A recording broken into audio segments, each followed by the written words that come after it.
So I'm Scott Lawrence. I studied here in 2008 and 2009. And so even with Steve Kerry, who owns the academy now, I was one of his classmates. I sat next to it. It was the academy that was across the road before they moved it, because the academy, as it's getting bigger and bigger now, there was only ever one room, and now there's sometimes 4 rooms going at once.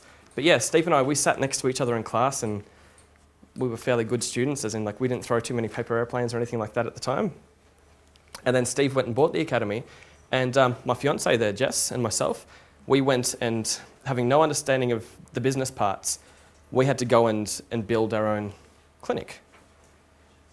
And so in doing that, like there were so many challenges to it. Like the first part is we just didn't have any map.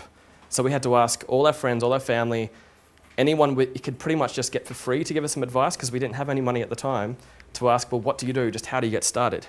And so there was the business side of it. There was also, with seeing a client, that we didn't feel that we had the particular skills, as in, how does the body work and how are we going to relate to a weight loss session? It's like if somebody, I'd hate to think if a client came and saw me for weight loss and they said, I need to have more protein, and I said, what's protein? I'd hate to think how much credibility I'd lose if I said, well, I don't know what a carb is. And so not everything there's not enough time to learn everything about every specialisation in a hypnotherapy course. And that's why we get to do these seminars. So we've got a team of hypnotherapists. I taught Jess and I, we both taught the Cert 4 in Small Business Development here last year, and we're doing another one at the end of the year. We were featured on with Andy Lee, Fox FM, which was interesting because has anyone heard of Cackling Jack? There's Hamish, there's Andy. They've got a friend that some people know about it, but it's their friend that they get on the radio sometimes. And they gave us a call and they said, can you help our friend Cackling Jack? Because he keeps hitting the snooze button. And so we got to be on Fox FM for 3 days, and so that was really fun. And then Andy Lee, they introduced Jess and I as Scott and Jess from Lawrence Hypnotherapy in Croydon. So in our first year of business, we were thinking, okay, well, we got onto national radio with Andy Lee. That wasn't just luck, but it was a lot to do with our webpage and the placement of our webpage and how we did that. And so what we found is that when you start to do something, once you start to put it out there, people start to see it, and then people start to come. So like one of the main parts of advice that you could really ever get is you have to do something, you have to produce something. One of my favourite quotes actually is that the biggest mistake or the worst mistake you'll ever make is constantly to be afraid that you'll make one. Has anybody ever felt that confidence is an issue in hypnotherapy or building a business? Yeah. It's almost for everybody, like even those of you who don't have your hands up. To some part of us, like it's kind of like, can I really do this? Can I actually see a client for this, or can I really get a result in that? So who here's already got a practice going? Yeah, so quite a lot of you. And so the rest of you, you're looking to start a practice? Is anyone here who doesn't have a practice who's not looking to build a practice? So we're pretty much all on the same page, that we've either got a practice or are about to have a practice. And so we're in the right room then, which is good. There's the 6 Triggers of Smoking program. We did a seminar for that as well. And so that one's online. So would anybody here want to see the smoking seminar for free? Yep. So there's a handout we'll give you at the end. There's an email address, sorry, not an email address, what do you call it, just a web address. Just type it in, and it just asks for your email address, and then we don't spam you. So our promise is that we're not going to send you an email unless we've got another video that we believe is of value for you.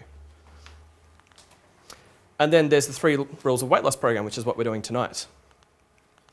So tonight's goals is to demonstrate a standard session.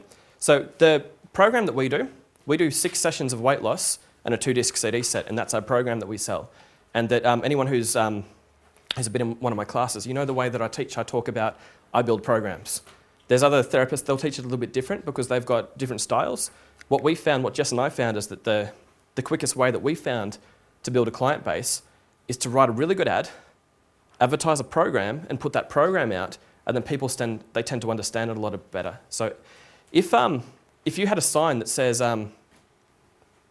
just hypnosis, $600. Could you imagine if you put that sign outside and then next to it you put another sign that says weight loss, $600? Which ad would get more clients? The one that says weight loss? So pretty much on Google, you can imagine that the people who actually want your services, they're not actually typing in hypnosis. they tend to be typing in the problem that they want fixed. And so the next thing they do is that once your ad comes up, they want to see what you're offering. And so if you can build a program and then offer them that program, then have a call to action, you can very quickly start to get clients come through. And with True Local, with other places, with even Facebook web pages, it really doesn't cost a lot to get started. So it's not like in the 80s where you had to spend literally thousands of dollars to have somebody pretty much charge you maintenance, like $500 a month for maintenance for web pages. That's completely in the past now. Don't pay anybody $500 a month to do maintenance on your web page. We also want you to see yourself as a weight loss expert. And there's, I suppose, two meanings to that. One is that you've got to have that sense of confidence and credibility. What we've found, with all the clients that I've seen for weight loss, that nothing's more damaging to a session than when you sound like you're not exactly sure. Does that make sense? There's a momentum to it that if you can't somewhat just step in and say, "G'day, I'm here, I'm your weight loss expert," then they start to drift off because you're talking about their lives. You're talking about if for them losing weight is such, it means something to them. Either the doctors told them you've got to do this or you'll die earlier, or that they've got this fitness goal. Generally, it's very important to them. Or if they've got diabetes in their family and they know now they want to get into weight, they want to start losing weight, they don't know exactly how, or they know how, they just don't seem to have the willpower to do it. The worst thing you can do to destroy that relationship is to say, "Yeah, I'm not really sure what I'm doing." Would everybody probably agree? So when I say see yourself as a weight loss expert, I mean seriously, see yourself as a weight loss expert. Some people have even said that I can't really get into this because I need to lose a little bit more weight myself. I know that even with myself, I lost, 8 kilos over Christmas. So I'm still not what you would call skinny. But I could say, well, you should have seen me before Christmas. So the same as if there's anyone who feels that even if that's something about you that you go, well, I can't possibly be a weight loss expert because I still need to get there myself, generally that's not how you see yourself as a weight loss expert. The way you do it is by being confident and saying, I obey these rules, that I eat right, I exercise right, and this is how you do it. So when you've got that confidence, it just goes so far.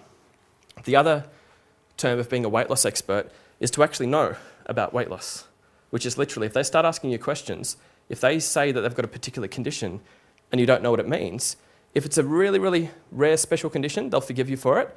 But if they say, I'm on a low-carb diet, and you say, well, what's a low-carb diet? Claiming to be a weight loss expert, it's just going to destroy that momentum. And so that's so tonight we're going to go through a little bit of the science, a little bit of the psychology, and a little bit of the business, and then I want to get into some questions as well. So the framework is like everything that I do. I like to start with a framework, not just because I like structure, but because I found that it works. That when you introduce something to somebody, if you introduce like a weight loss program to somebody, they're going to go, oh, what's that? And they actually want to see its parts. So if you look on our webpage, that we've actually said in the weight loss program that we have, sessions 1 to 6, we've actually said what happens in each one of those 6 sessions. Instead of just saying 6 sessions of weight loss in a 2-disc CD set. Like we said that with the smoking, because we only do like say 2 sessions for smoking. But for the weight loss, we're not just saying come for 1 session of weight loss and then come for it again and come for that same session again up to 6 times. It can sound a little bit, the client could be asking, well, if it's so good, why do I have to come 6 times? Not everybody will ask that question, but some people, would you say, are curious. Could you imagine somebody asking, why 6 sessions? Like, why on earth would I want to come to you 6 times? And so if you can tell them that there's a difference between each session, it really does make a difference. Also, yes, please ask questions. And to help you grow your client base, and there's 2 ways in doing it, talking a little bit about the marketing, and also the better success you get in the weight loss, the more referrals we'll get. Because we get something like 50% of our clients will come from referrals and the other half come from the internet. So all the training materials that we've given you, normally what I'd be doing with a client, you can imagine here's my chair and there's this big giant chair which the client sits on. It makes them look like a small child. I'd have my clipboard and there's no way that you guys would be able to see what I draw. And so instead, everything that I would normally draw, I've put up on the board for you. And so the same is like with anything that I would write, whether it's my client files, it's either it's in the manual or it's going to be up on the board. So again, like the clipboard, any drawings that I would do is going to be up there.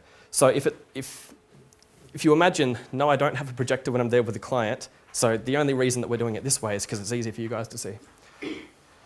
So why are you getting into this business? it's amazing, like when you see young people and their education on food or just their habits with food, like you go to a different family or that we're still going to 21sts. I'm 31 now, but I'm still going to 21sts. And sometimes they serve pizza, sometimes they serve fruit, other people serve KFC, and they wonder why the vegetarians aren't happy. But it's amazing, like everybody is calibrated slightly different. And in Australia, with alcohol, that if you ask people, do you binge drink? They'll say, no, I just have a bottle a night. But I don't binge drink. In Australia, we're calibrated completely differently. In America, it's different again. But with the European countries, it's amazing how if they drink alcohol, their aim isn't to get drunk. And it's just the culture. Is with us, we're proud of getting drunk. We're proud of doing these things which are basically killing us. And you'll find that the people who are drunk, they're not necessarily happier. Or the people that are binge eating aren't necessarily happier. If anything, they're not. Or that they haven't, some people literally just haven't connected food and exercise with obesity. Or they'll do something for a short period of time, but they don't think about the consistency that you need to do the right thing for at least a year before your set point. Not just like losing a bit of weight, but your set point. As in, if you lose a bit of weight and it can come back up, then you lose a bit of weight, then it comes back up. That's okay to have a swing, but your set point is what we're trying to lower. And so you can help a client lose 1 kilo a week or 2 kilos a week, depending on their size, but you can't lower a person's set point in a week. It's like if a person weighs themselves once a day, and the body does fluctuate. Have you noticed like that in the morning you weigh maybe like 1 kilo, whether it's lighter, in the afternoon perhaps 1 kilo heavier, depending what clothes you're wearing, depending if you just come out of the shower and your hair's wet, or you've got a towel, or you've got a bag or a suitcase or something. But there's all these different things that change your weight. So it's your average over a year that we're looking at. And even like the word diet tends to promote the idea of temporary, as in, I'm going to do this thing for a bit, and as a reward, I'm going to stop. But it's lifestyles. I mean, the word diet should only mean something that you do forever, which means don't get into something so harsh. Like, don't starve yourself so harshly that you couldn't maintain that for life. So like the only solution is consistency in all of this. So health really it's a growing problem, not only in Australia, but the whole world, that there's, out of all of these conditions, whether it's diabetes, obesity, blood pressure, allergies, literally that our health is getting worse. So over half of Australians do think that they're in good or excellent health, but they're not. Australia is basically in not very good health. It's changed just from 95 to 2012, 56.3% of Australians were overweight or obese to 63.4%, so it is getting worse. So you can imagine as things are becoming more convenient, it's that our health is really headed in the wrong direction, and it's not likely just to stop by itself. That the only way that our health can change is if our mindset about that health changes. And it does raise the risk of cardiovascular disease. So blood pressure as well, the 21.5% high blood pressure, it's the leading cause of cardiovascular disease. So if our health isn't good and our blood pressure isn't good, we're actually at risk of cardiovascular disease, which is the leading cause of death in Australia. Sorry, leading cause of preventable death in Australia. And these stats can be found on the heartfoundation.org.au. So most of our clients, we find they lose between 1 to 2 kilos per week. We set the mindset with everybody of 1 kilo per week, even though it's leaning more towards the 2 kilo per week for the first 4 to 6 weeks.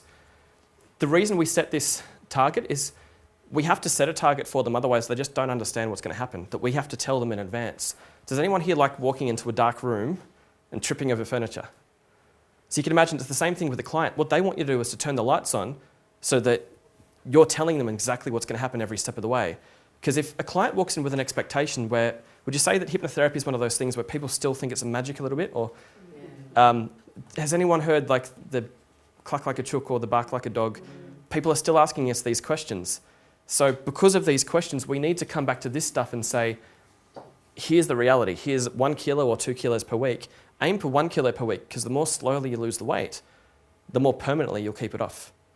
It's the set point that we're looking to change. We're not looking for like a quick miracle. We're looking for a lifetime change in mindset, which leads to the lifelong health change. And because we don't use the quick fixes, they are able to maintain that. That we do catch up with our clients on the phone every 3 to 6 months, for the first 3 months, and then the first 6 months.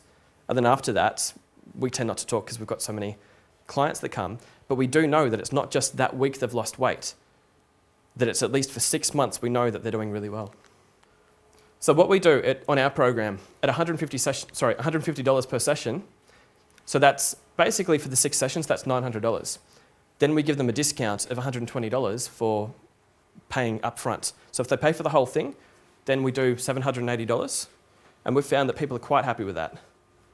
That for something like weight loss, as long as you can tell them how much value is in your program, they're quite happy to pay for weight loss. What I find is about half the people, they just want to pay the $150 a week.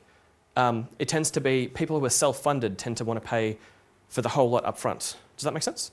Because like say if somebody's on a bit of a budget, they may just pass the discount up and they'll say, well, I'll just pay the $150 a week. But then still that phone call that you got is worth $900 to you. So it doesn't take too long to get paid. Does that kind of give anybody relief on, can you get paid as a hypnotherapist? Because you can. Like within our first, 6 months or a year or something, well, within our first 6 months, we were doing about $2,000 a week. And then shortly after, we were doing about $3,000 a week. And then after that, because all I was doing for that first year was seeing smoking clients, I got a little bit bored of just seeing 40 smoking clients a week. And so I wanted a bit of variety within myself. Plus, I couldn't see more than 40. So I found that for me to produce marketing any better than what we've got, I don't want to see 80 clients in a week, if that makes sense. So we started to hire some people. But another thing I wanted to do was I really wanted to get some variety in. So I find you can see clients for one particular thing for as long as it's fun. And if it's not fun, I'd recommend put a different ad out, put something out that's going to really interest you. Does that make sense to everybody? Like, why is having fun in it important? It's when you write your ad, out of all the psychological tricks you can learn in writing an ad, if you don't put passion in it, nobody will buy it. And the same thing is like when you actually want to get rapport with people to get more referrals, to get more results. Again, if your passion's not in it, it's kind of like you're not really there, or it's kind of like you're saying the same things, but you're kind of just sort of not existing anymore. And that's not what you want. So you have to be absolutely present in what you're doing. And so we find like a program like this, it's really easy to put it out there. The formula that we talk about in the business manual as well, and plus I'll be seeing all of you one-on-one, what I call the hook offer call to action. So it's basically come up with a headline that makes sense. Don't try to be too clever in a headline. That somebody had written in a headline once something like retrain your subconscious, and that was their headline for their ad. Or if you were to write just hypnosis for the headline of your ad, it's not going to attract the right type of attention. The same as like, that sign that says one says hypnosis, one says weight loss. More people are going to come for the weight loss ad. Could you imagine anyone typing into Google who wants weight loss? Imagine them typing in retrain your subconscious.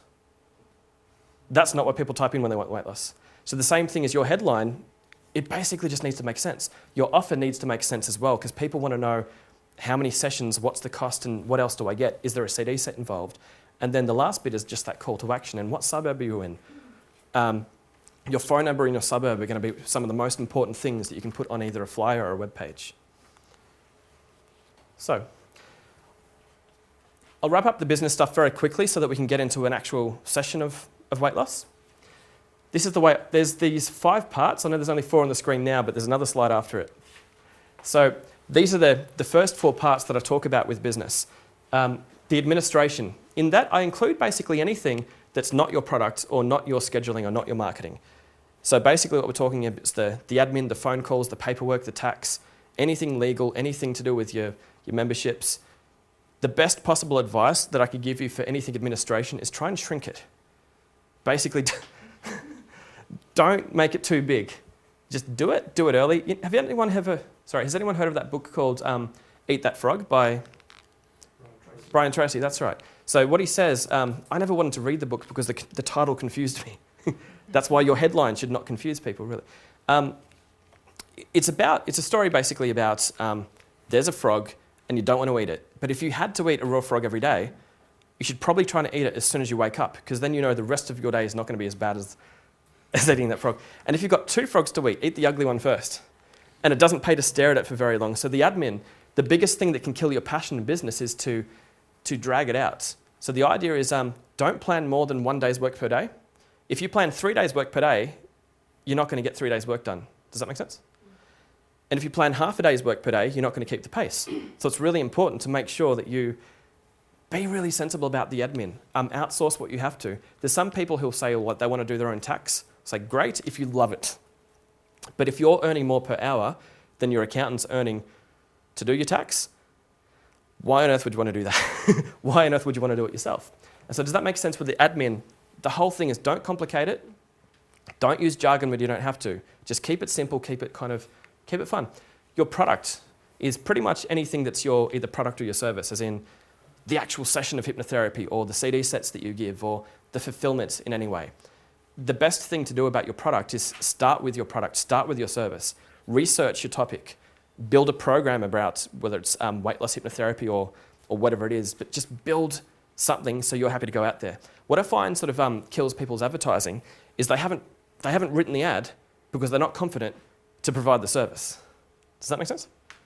And so the best thing you can do is like finish up your product. Say, well, now I've got my CD sets, I'm ready to go. Now I've got my plan, I've got a session. Literally do a session plan. Say, well, because if you look at the, there's a script that I've got as well. When you log onto the web page, there's something that, it's about 13,000 words, I'm sorry about that, but we've broken it up into the 6 sessions of weight loss. So if anybody wants to see a read through day-by-day script, you can read through that, and that's a session plan that we use. So there's another slide on here that will explain our session plan. The marketing... Can clients see that? No, just you guys. I'm keeping that one for you guys. And everyone here has... it's something that we charge people to get onto, but you guys for coming get free access to it. And I won't make promises about how quickly or how many videos I'll add, but we're always putting more videos on. And the more questions you ask, the more I'll feel like making more videos.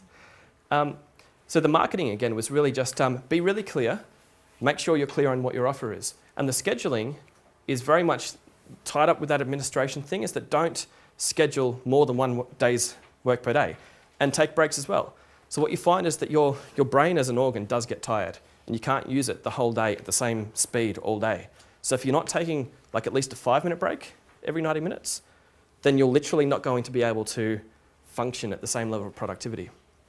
And the weight loss has a lot to do with it as well. Like with what I describe about the science of the body, it's just going to make sense that if you're on top peak physical health, or at least if you're on your way to top peak physical health, so that you don't have to be perfect, but the healthier you can become, the better your brain works.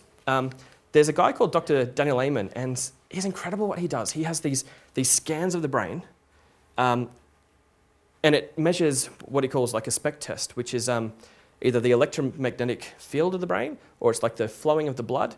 And a healthy brain looks just like the whole image of just, there's a brain. The ones that aren't healthy have got all these holes, looks like Swiss cheese. And someone who smokes a lot, or someone who's eating the wrong diets, or someone who's sniffing paint, or someone who's on heroin, if you look at the SPECT scans of their brain, there's all these holes in it. And you can imagine that your brain relates to every single thing you do in your life. And if your brain's not functioning at its peak health, or if you're not getting enough sleep, then literally your brain's not going to be able to produce. If you want to make a CD set and you feel, I don't feel inspired today, it could be something to do with your mood, it could be something to do with your relationships or to do with money and the economy and everything. But literally sometimes it can just be to do with how much sleep you've had and how many breaks you've had and have you re-energized yourself. And so the final slide on this part, are you healthy? Are you happy? Are you happening? So to provide for your clients, you've got to be okay. Does that make sense? Look after yourself, treat yourself, do whatever you need to do, be healthy, be happy, and be present. Because like the best marketing trick of all times is to be just insanely present, just be there with people. Because nothing's more exciting than a person who actually is about to tell you something. It's like, imagine, like there was a sales job that I had once where I was in a shopping centre and these people would walk past and we had these tokens we had to give people to sort of like a hook to get them in to say, did you get your coupon? Did you? No. Who wants? Does one of you? No one wants a coupon. So what we found is that there's a way that you speak that literally transfers an energy or transfers a message to the other person. And if someone had dropped their wallet right in front of you, let's say the sentence you might say is, "Hey, you dropped your wallet." How would you say that sentence? Of "Hey, you dropped your wallet." How would you say it? How would you say "Hey" at the start of the sentence? So instead of saying, "Hey, do you want a coupon?" I said the "hey" from "Hey, you've dropped your wallet" and followed it up with, "Hey, did you get your coupon?" So it's kind of, your presence is, not only is it a productivity tool, it's a marketing tool, it's a health tool, it helps you with everything. So basically, be where you are, because we're in a world of infinite distractions. Like, who here has a smartphone? Who here checks their email more than once a day? Twice a day? 3 times a day? Rightio. It can be a productivity killer. The idea is that you want to block amounts of time out where you do your own thing, where you work on your program, work on your advertising, work on building whatever it is you're doing, but basically block time out where people are not allowed, they're banned from talking to you. The only emergency is a health emergency, and you can't help them with that. Who here knows first aid? Okay, so if that's it, great, get in. Otherwise, you've blocked that amount of time out. Your time is the only thing. Who would agree that your money can go up and down, but your time's always disappearing? So block time is just so important. This is our 6-session program. I've called number 6 something slightly different for you guys because it's kind of, what I'm saying is it's feedback and upselling. On our webpage, we don't write the word upselling on our offer. Can I just come for the first 5? Yeah. Fries with it. Yeah, we call it more like a revision session. People even ask, like with the smoking program that's 2 sessions, why 2 sessions of hypnotherapy? And so our basic answer is, well, the first session, almost everybody quits by the end of the first session. The second session is really like an accountability session for you. We get more success over the long run. Even people have stopped smoking for years if they've come for that second session, because now you're accountable to me. Well, not saying that annoying me isn't not going to be the biggest faux pas, but that is accountable because they like to celebrate. And one of the biggest reasons, like who here, when you've got 10 problems, if you fix one, what's the next thing you do? The next one? And so once you've fixed 9 out of those 10, what's the next thing you do? So then once you've fixed that 10th one, what do you do? Celebrate. So the idea is to celebrate more frequently. What the brain does is it learns, it anchors. If you go, well, your reward for fixing problem 1 is to fix problem 2. For fixing 9, you get to fix 10. For fixing 10, it goes looking for problems. Does that make sense? So you've got to integrate.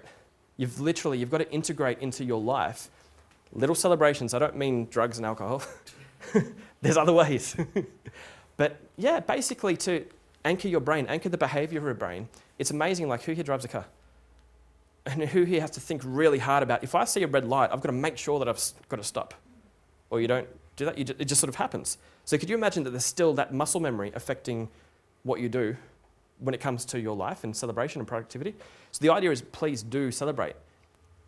Our answer for why that many sessions, or with quit smoking, why a second session? Our answer is not that long, but it does tend to be when we say there's an accountability session, they tend to get it, to say that you've got to not say that it's a celebration session, but if you call it an accountability session or it's a lock-in session, they get it. So really, session 6 is our last chance to see them. It's our last chance to find out how are you going. And so for them, it's our last chance for feedback. And so we do a lot of review on these other ones because there's so much to cover about the body. The first one, what I call the 3 rules of weight loss, basically it's me just talking to the client mainly, getting a little bit of history from them, but it's me explaining how does weight loss work. The second session is really what I call measurement and reinforcement.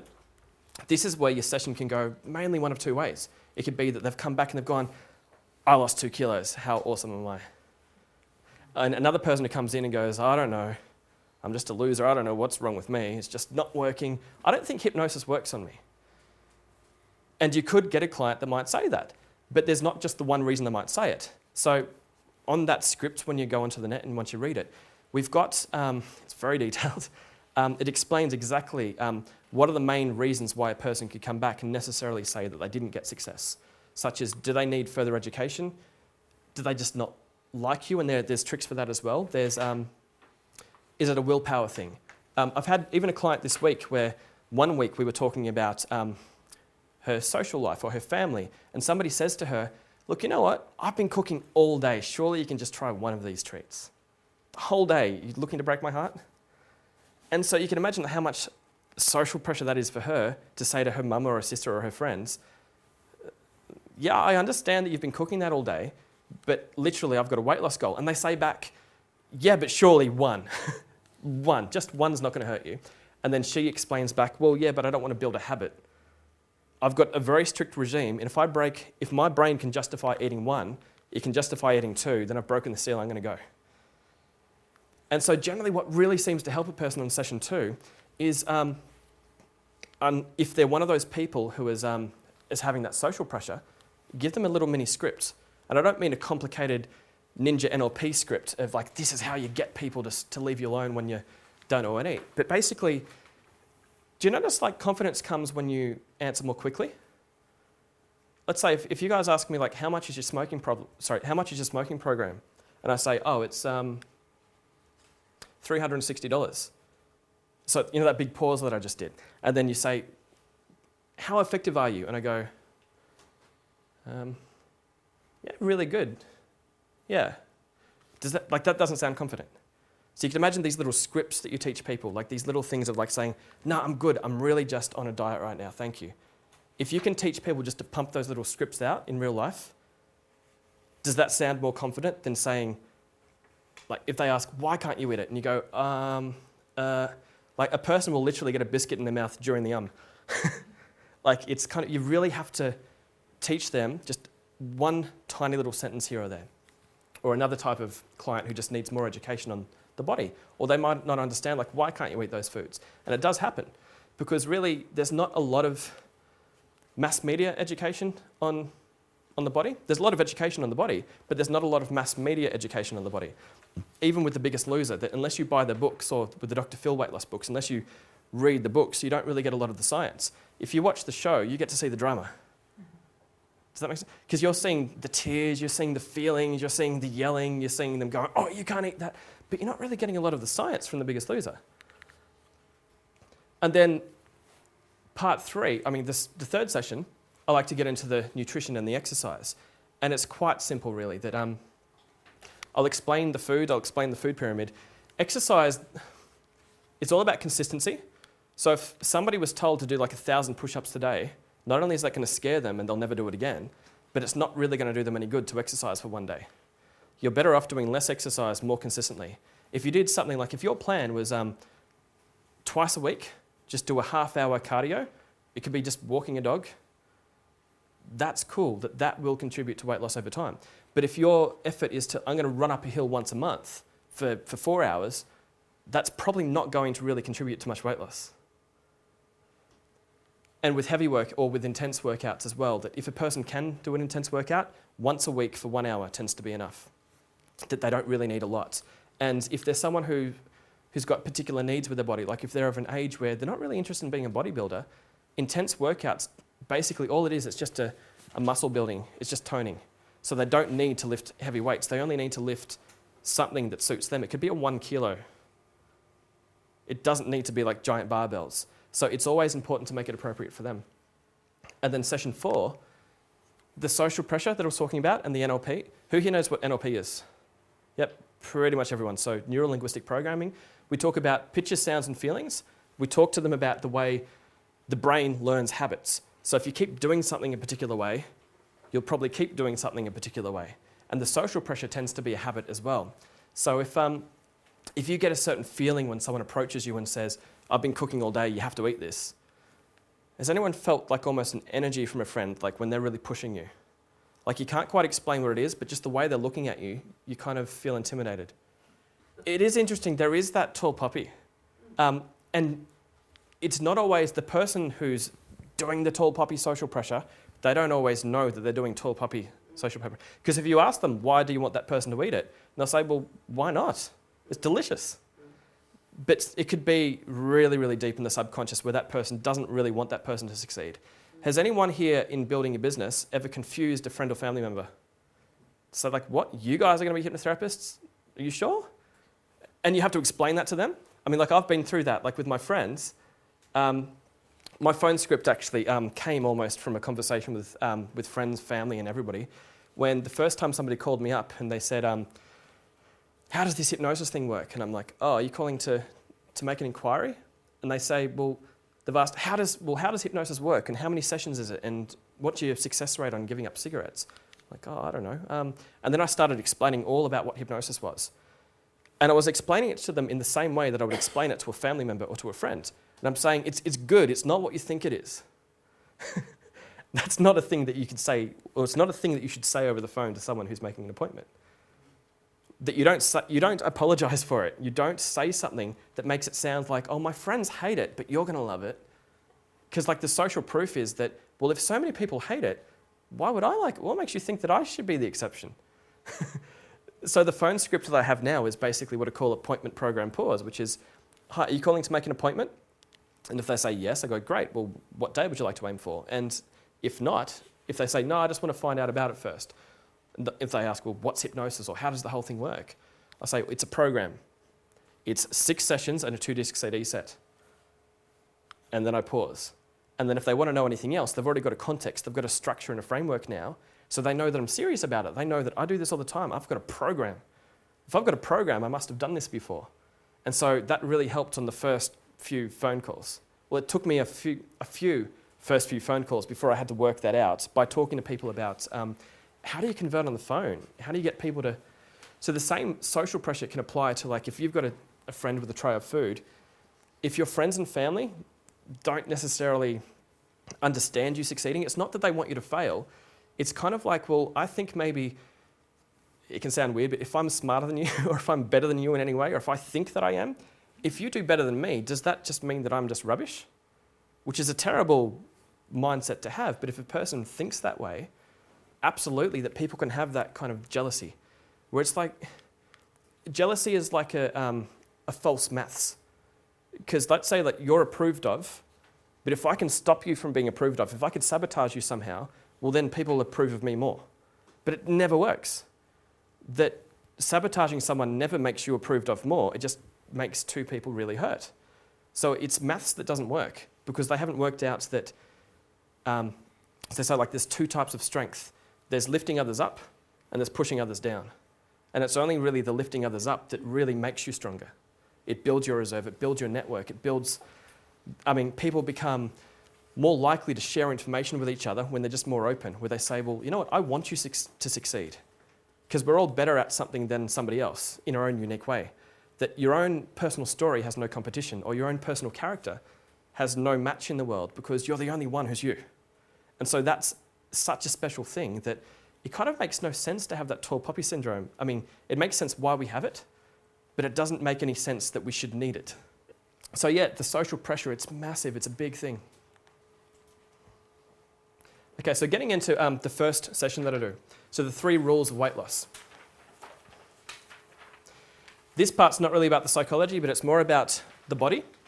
The psychological part about talking about the body is one thing is it makes you sound like you know what you're talking about, which is really important for momentum. The other part is if they know what the rules are, then they've got a much better chance of losing weight. So this is what I call the large breakfast, medium lunch, and small dinner. That there's something about our culture, it's incredible that the way we don't see each other for breakfast, or sometimes we skip breakfast. And so we don't wake the metabolism up at the start of the day, and then we don't have any energy to burn, and so our metabolism starts going into almost that famine response. And then we move into lunch, and where people might have a big lunch and might have a small lunch, but when it comes to dinner, if you were invited over for a meal, it's going to be dinner, isn't it? If I said, do you guys want to come around for breakfast? Breakfast? Do you mean dinner? But so what happens at dinner is that they put your food out, and then in the middle of the table, there's more food, and they just leave it there. So once you've finished your food, if there's any awkward pauses in between, the next thing that happens is you go, well, I'll have a bit more. And that's what we're doing. And then what we do is we go to bed with a full stomach. And then we wake up and we don't feel like breakfast because we're still gluggy from all that food at night. So literally, you know that saying of like eat like a king in the morning, a prince in the day, and like a pauper at night? It's so true that what your body needs, if you can imagine, well, there's the 24 hours of the day. If you're asleep for 8, it means you're awake for 16. You need fuel at the start of the day to get you through. If you're going to have carbs, when should you have them? Exactly. And then I'll go into the different types of carbs as well a little bit later on. The rule 2, food and TV don't mix. We've all heard of Pavlov's bell. Yep. So for anyone who, I'm sure you all do, but for anyone who hasn't, he fed his dogs and he rang a bell, and then eventually, because he anchored that so much, that he didn't need to ring the bell for them to salivate. He didn't need to have the food for them to salivate. So just by ringing that bell, the dogs would salivate. And so with us, TV is the new Pavlov's bell. That every time we see a TV, we're programmed to eat. We're programmed to feel hungry. When we go to the cinemas, you've got to have the popcorn, and then if that gets a little bit kind of salty, then you've got to have the drink that's way too big. And so what I find, one of the best rules for the clients that I've had, is basically teach them habits. Teach them that cars are for driving, workstations are for working at, beds are for sleeping, or whatever they do. And then dinner tables, or basically breakfast, lunch, and dinner tables are for eating at. And so if you can train them to only ever eat at the breakfast, lunch, and dinner table, then they're literally not going to feel as hungry. You know, like that habit you get into, like where you sit down to watch TV at the end of the day and you feel that something's missing. It's not that your body needs more fuel because you're about to go to bed. What would you need more fuel for? You probably haven't even quite finished digesting lunch. So it's the habit, it's the brain, it's the triggers to say, once I sit down, look, I'm going to become comfortable now. I'm going to sit down, I'm going to turn this on. Does anyone want a coffee? Or it's a sociable thing. Or does anyone want some biscuits? Does anyone want some sandwiches? Does anybody want any more? You don't need that much food at night. And so the TV and food don't mix is such an important rule. Power language, or the way I like to describe this, I do this in the smoking one as well. I've got to use that picture later, but I can redraw it, I'm sure. Power language. So there's the conscious mind and the subconscious, which is so much bigger. I should really call it positive sensory language, because your conscious mind understands logic, your subconscious mind understands pictures, sounds, and feelings.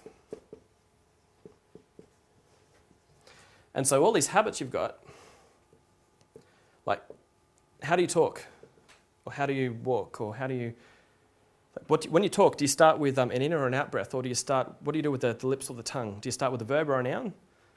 Or I don't really know how I talk, I just mean to talk, just stuff comes out. I think about what I mean to say and it just seems to come out. Because these habits in the subconscious, they know exactly what they're doing.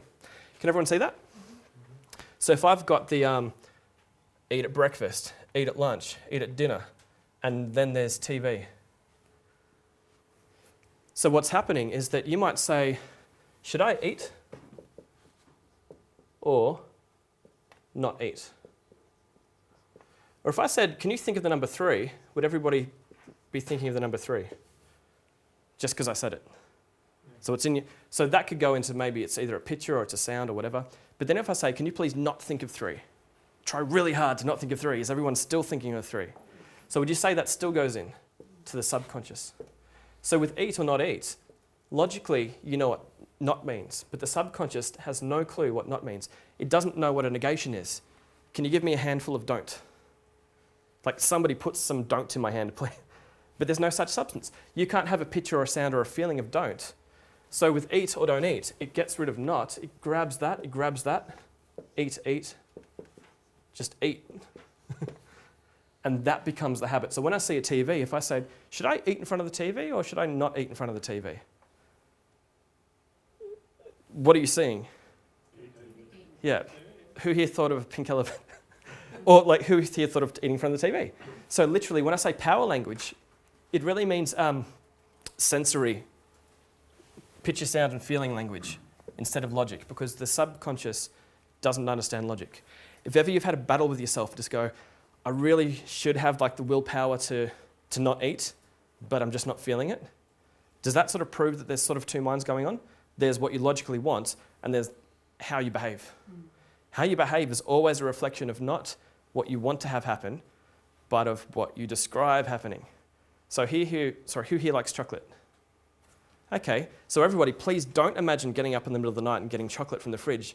And also don't think about the familiar footsteps or maybe what's the distance to the fridge. And don't imagine that as you get to the fridge, the cool metal handle, as you open the fridge and it finally lets go and that cool puff of air, I don't want anyone to think about the eyes readjusting to the light of the fridge or that purple Cadbury's block or the tearing of the cardboard and the smell of it maybe, or the gliding of the alfoil and the snapping of the chocolate, that sound. Don't think about this at all.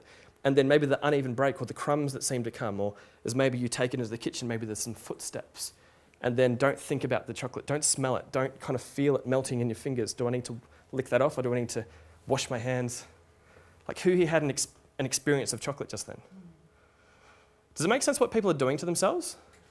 They keep describing what they don't want instead of what they do want. So if you go, if you ask somebody, how's your day, or what have you been up to? They go, yeah, not bad, not much. Okay, well, I didn't ask you, how aren't you and how haven't you been? I asked you, how are you and how have you been? It's like, well, what did you do on the weekend? I went out. I was at a party, had a drink or two perhaps. I slept there, then I came home, and then I cooked a lasagna. And then I got some DVDs, then I watched them. Like, is it that hard to describe what you actually did? Or if you ask somebody, what are your goals? They'll go, well, I just don't want to argue anymore. Okay, that's not your goal, that's something you don't like. Your goal is peace, or is it relationships to be closer, or is it to have different friends?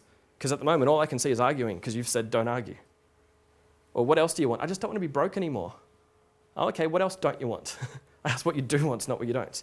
And so it's really important to get clients to notice what they're doing to themselves all the time, that your subconscious will always behave in accordance to the sensory language, not what you logically intend. This is about session 2. Measurement and reinforcement. So first, I've had a client come back on session 2 and I've asked them, how'd you go? And they're going, I have no idea, I didn't weigh myself. Okay, so did it work? I have no idea, I didn't weigh myself. So, okay, well, from now on I'm going to ask every client on session 1, this is what you need to expect. You've got to go home and weigh yourself at the end of the week so that when you come back you can let me know how it worked for you. Because it's part of the celebration is that if they say, oh, I just don't feel it's working for me, and you go, well, maybe you lost 2 kilos, I don't know, because you didn't weigh yourself. So it's important to measure it. You don't weigh them at... No. I could. It could be embarrassing, perhaps. That's not really the reason I don't. I just don't. I find that pretty much everyone has scales. Every client I've ever had has had scales. The understanding is, are you being clear to the client? Because if you explain, has anyone had a client where they've come back the next week, you've been or what you thought was like really, really clear with the rules, and they came back and they said it didn't work. And then you asked, well, what did you do? And they described the exact opposite of what you told them to do.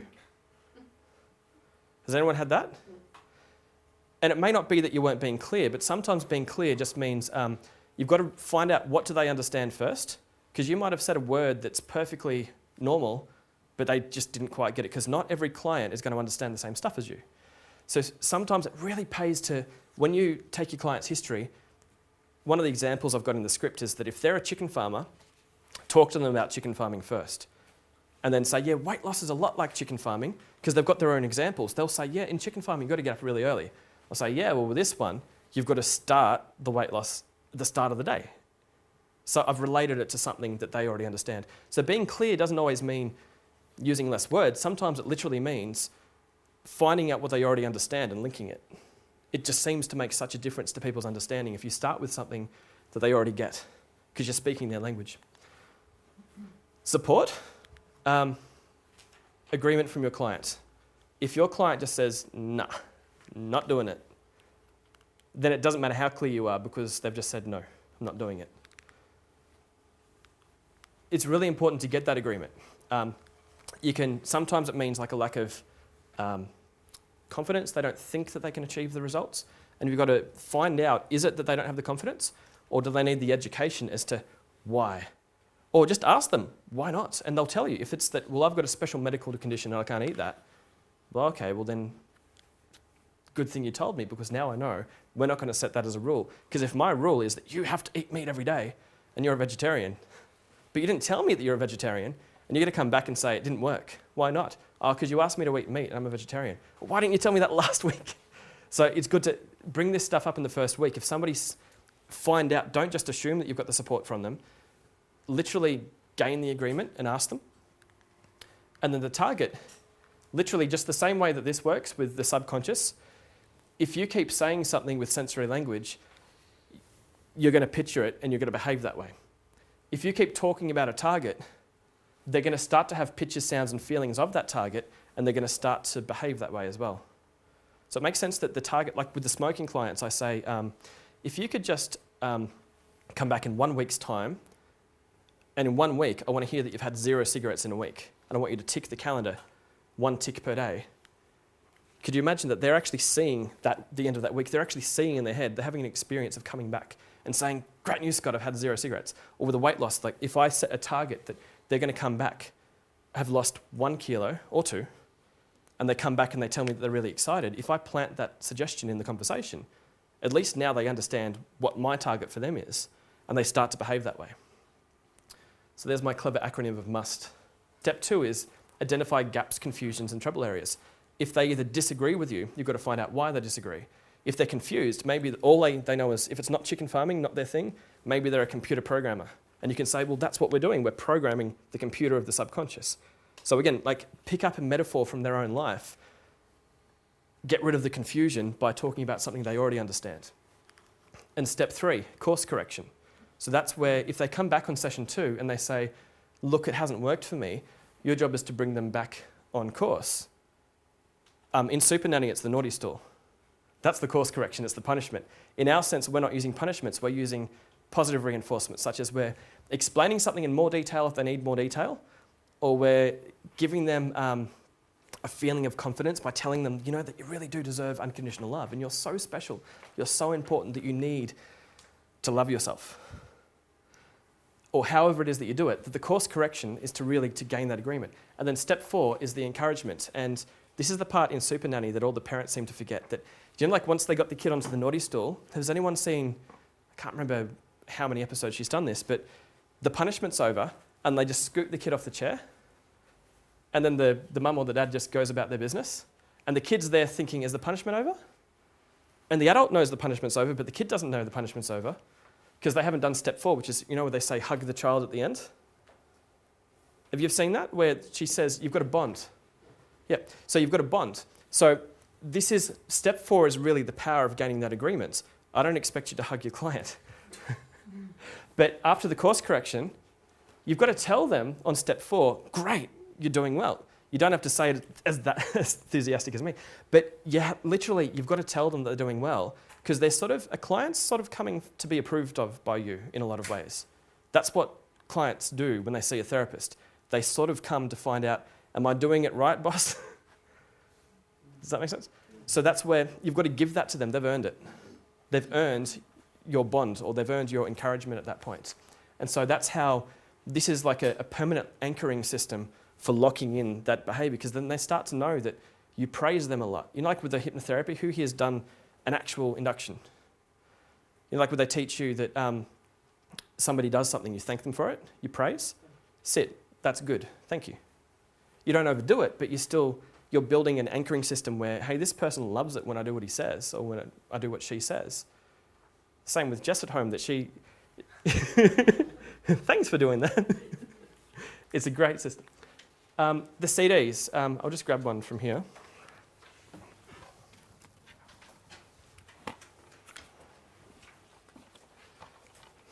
Makes such a difference to have a CD set. Who here has a CD set? Yep, awesome. Cool. So the idea with these is not only does it add value to your ad because it shows that they're getting more, but literally that this reinforcement stuff, the pictures, sounds, and feelings, the suggestions that you can make in your CD, you're with them so much more. As Milton Erickson says, my voice will go with you. So as you give them this and you explain it to them, such as there's 2 discs. They both ask you to close your eyes, so please don't listen to them while driving. Disc 1, please listen to it tonight. Disc 2 tomorrow night. And then just keep alternating 1 disc per night until you come back. And so the reinforcement is really incredible when you give someone a CD set. As they've said about that Harvard study of cigarettes and getting people off cigarettes, the people who seem to stay off the cigarettes, it took something like 5 sessions of hypnotherapy. But then not very many people wanted to come for 5 sessions of hypnotherapy to get them off cigarettes. So the system was, well, 2 sessions of hypnotherapy, one at either end like a bookend, and the CD sets were like a home session. So they still got the 5, well, more than 5 sessions, but they didn't have to come for that many sessions. So from the privacy of their own home, they got to listen to it.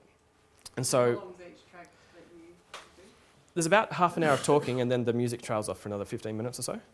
And so I usually ask them, there's that Anthony Robbins acronym, he says NETS, for no extra time. Go to bed, put it on, go to sleep, it'll cost you no extra time. Most people have the facilities to do it. I usually ask people, do you have something to play this on? Once or twice somebody said, I'll put it on my iPhone. That's cool, whatever, just use it. But it's the reinforcement, and almost everybody will have something to play it on, even if it's a computer. So that's how, as we sell the program with that $120 discount, so selling it to them for $780, it does add value to the program, because they're not just coming for 6 sessions, they're coming for these special 6 sessions. And you explained each step of the way, what is session 1 and why is it different from session 2, 3, 4, 5, and 6? Plus they get the 2-disc CD set. And so if we sell bundles of CD sets to you guys as well. So if anyone here wants to buy, we're already giving you one as part of tonight, but if anyone wants to buy a bundle, we do sell them for $57. So for anyone who just wants to get started, because we ask that you don't just burn and copy our CDs and just keep handing them to clients. You can copy ideas, but basically the idea is you could either buy them off us, buy some off somebody else, or make your own. Copy as much information, but don't please just burn them. So that's why we sell bundles here for $57, which is fairly cheap. But who here would like to make their own CD set? Excellent. So who's gotten started on making a CD set? Okay. That's higher than most people's hands right now. So you're the winner. I'd put the whole way up. You've gotten started, not finished. So the challenge I'd like to make for everybody tonight is, it'll probably be really late when you go home tonight, but tomorrow, who here could write 100 words? Good. Not tomorrow? No, Thursday, good. Well, let's lock that in, Thursday. So the 100 words I'd like you to write is a structure of a CD set. So before you fill the meat, if we call it the bones, and then the meat is what you fill in later, I'd like for everyone, the first possible chance you get, lock that in and write 100 words. Because I remember the first time when I tried to sit down and write a 6,000 word CD set, or 3,000 words per CD set for 2, I wrote 0. And then the next time I tried to write that many, I wrote 0, and then the next time but when I tried to write 100 words, I wrote like 400. And then each day I was writing 400 words. So it didn't actually take me that many days to come up with a CD set. And it wasn't the best quality at the end of it, but there were some really good bits.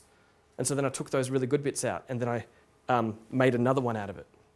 So that makes sense, that when you're panning for gold, you've got to get a bit of dirt in the pan. What you write, those next 100 words, may not be absolute 100% gold, but there'll probably be some very good bits in it. So that's where so is everyone happy to take that challenge, the 100-word challenge? And then 400 words per day afterwards. So once you've got your structure, just 400 words per day. And so this is what we've got then. The 3 rules of weight loss is disc 1, and disc 2 is your healthy journey. It pays to label your discs in that way and say, well, this one has a name, the 3 rules, and this one has a name, your healthy journey. Because otherwise they think, well, I've got 2 hypnosis discs. Why have you given me 2? The same as like with the 6 sessions of hypnotherapy. Why are you giving me 6? Answer the question for them. Even for the people who don't ask that question, it's really good to answer it for them. And that's where I went to Petros Studios in Justin Eats Bentley. And he does a deal for something like $250 where he'll record your track in his $100,000 studio. The first ones I did was on my iPhone. So for anyone who really wants to start cheap, you can use pretty much anything. And then there's a program called Audacity where you can basically just edit out all the pops and hisses, and it's really easy to use. I eventually went to here because it is better quality, because I can never get away from lawnmowers and birds and dogs and... Exactly. So how many kilos per week should a client lose? Yep. So obviously if someone says, I want to lose 60 kilos, what would you say? Yeah. So over how long? Good 12-month goal. It's a good 12-month goal, exactly. So it's whether they know it or whether they don't know it, it's really good to tell them that you know it, that you understand that this is a long-term goal.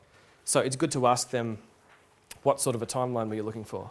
And if they say, by tomorrow, are you joking? So what's the number one reason a person has for not losing weight?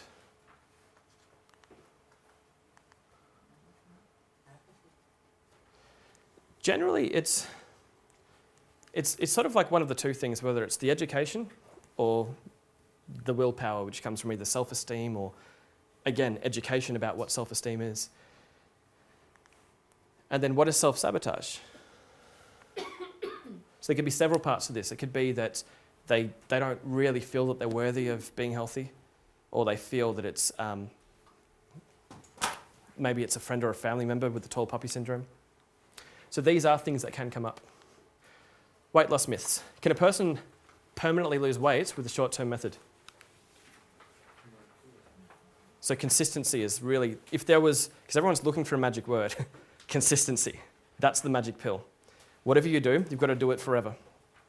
That is basically where it all comes from, because the body doesn't really kind of have all that many rules to it with how you treat it. You treat it well, it goes up. If you treat it down, it goes down.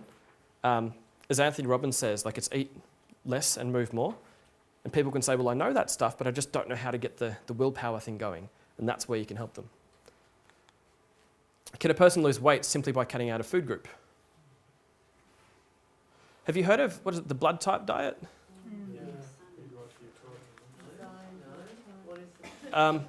It's pretty much, it's a diet that's been said where if you've got, like, say, blood type O, then you're a hunter. And so they say, have chicken, have meat.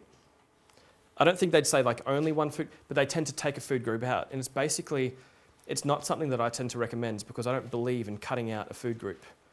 If a person's a vegetarian, you still don't have to cut out protein and B12 and iron. All you would be cutting out is the animal product.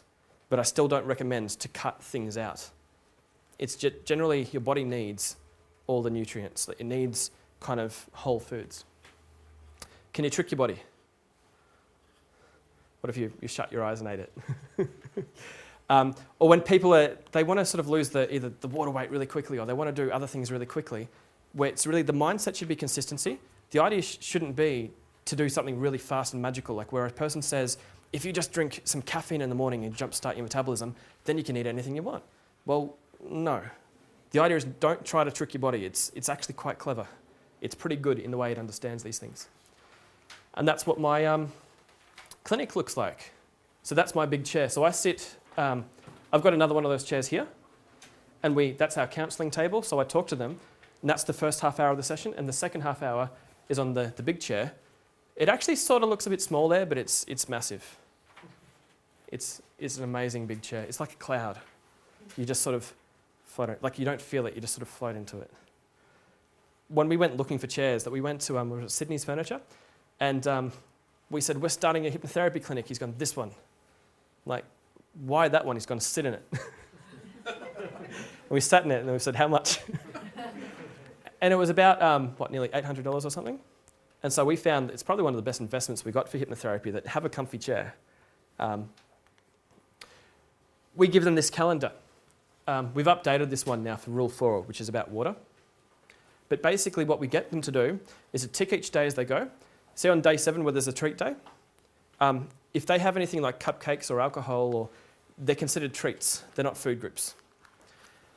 I like them to keep all of their treats to one day. You can do less damage in one day than by spreading that bad habit thinly over all 7. So you can imagine if you ate anything you want one day a month, you probably wouldn't do a lot of damage to metabolism. If you did 29, and I mean 29 full days of doing things healthily. But if you said, well, I'm just going to be like 50% healthy all 30 days, you can literally, you're training your body. It's not just about what you eat, it's about how your body remembers what you eat. So rule 1, the big breakfast, medium lunch, and small dinner. The way I like to describe it really easily, really quickly, breakfast turns into energy and dinner turns into fat. I'll go quickly through the 11 systems of the body. And I'll draw this cell. This is a cell. And his name is Sam.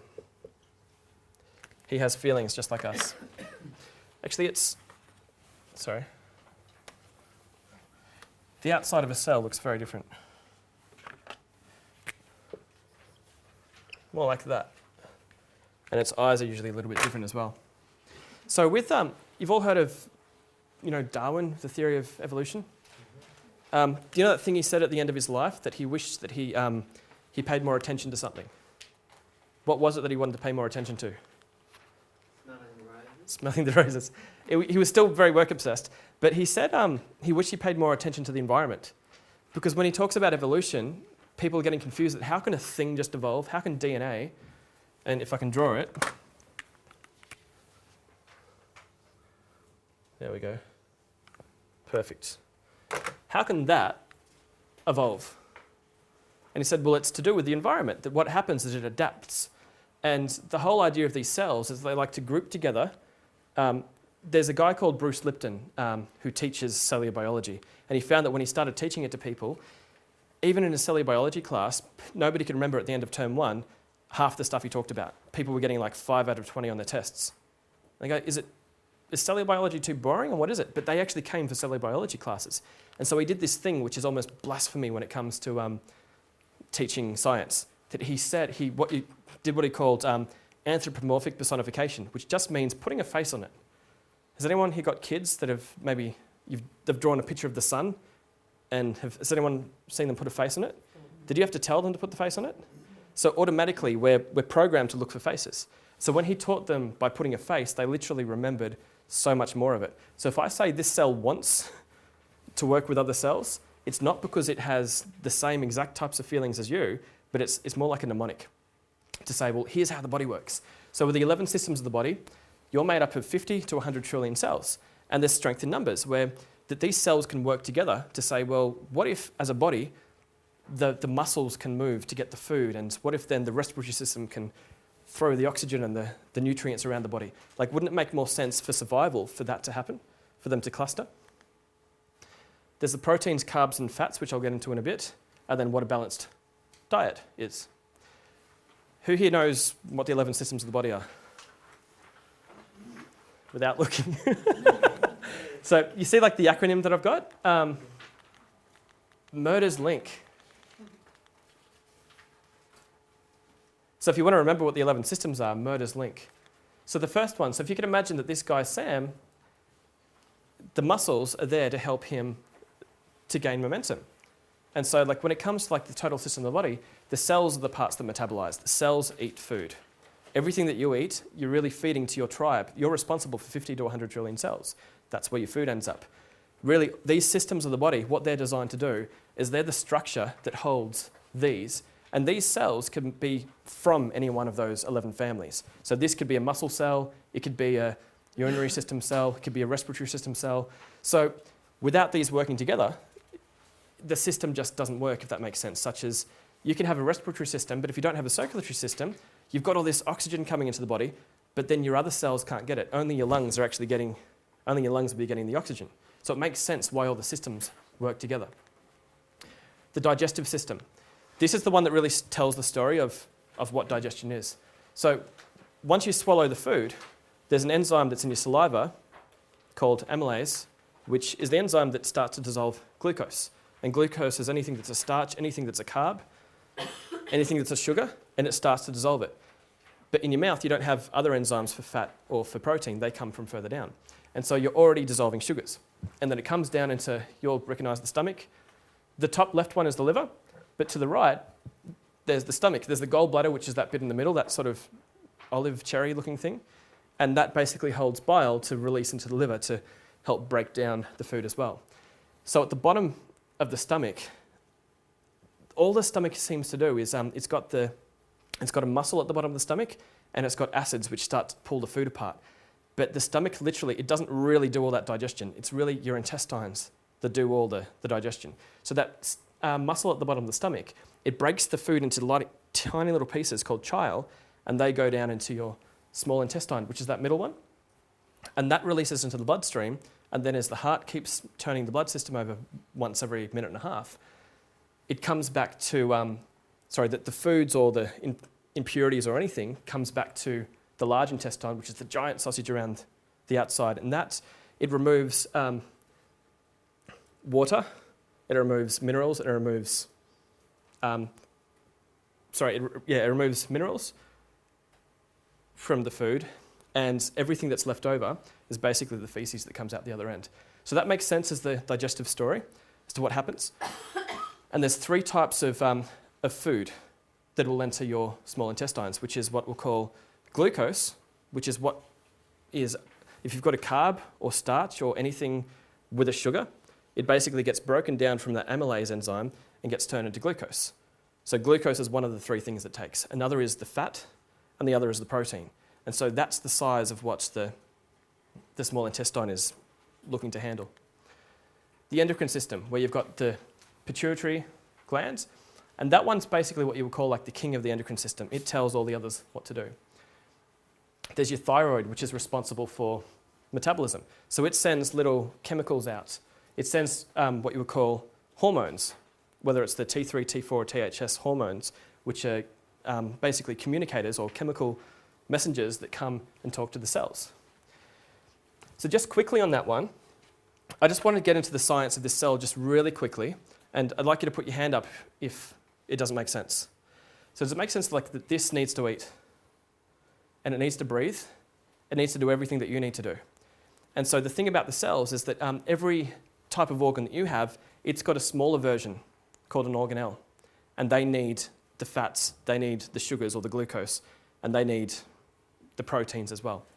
You've got these like little hairs around the cell called proteins, and there's 2 different types. One's called an effector, and one's called a receptor.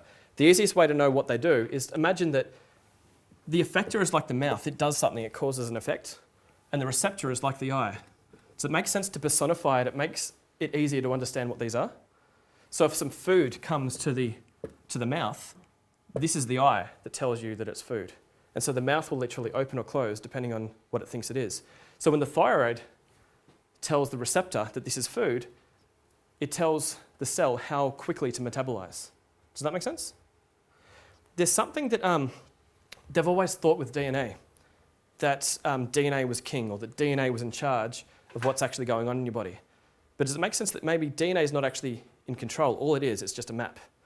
So people who have said that they've got diabetes in their family, they've said, well, because I've had diabetes in my family, then I'm going to get it too.